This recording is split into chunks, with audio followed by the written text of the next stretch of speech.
அல்ஹம்துலில்லாஹ். நேற்று நம்ம இது ஃபுல்லாக பார்த்து முடிச்சிட்டோமா? இந்த தோ ஜபர் தோ ஜேர் பாடங்கள் பார்த்து முடிச்சிட்டோம். இப்போ அடுத்ததான் இதை பாருங்கள். இது கடா ஜபர், கடா பேசு, உல்டா பேசு அப்படின்னு சொல்லிட்டு சொல்லுவாங்க. சரிங்களா?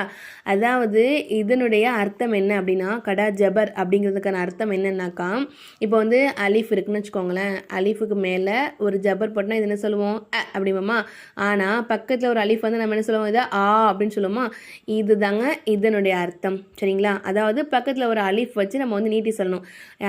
அலிஃப் அதாவது எப்படின்னா, அலிஃப் ஜபர் அப்படின்னு சொல்லாமல் நம்ம என்ன செய்யணும்? அலிஃப் கடா ஜபர் ஆ அப்படின்னு சொல்லணும். இது கடா ஜபரு, கடா ஜேரு, உல்டா பேசு, உல்டா பேசு, கடா ஜபரு, கடா ஜபரு, உல்டா பேசு, கடா ஜேரு, உல்டா பேசு, கடா ஜபரு, உல்டா பேசு, கடா ஜபரு, கடா ஜேரு.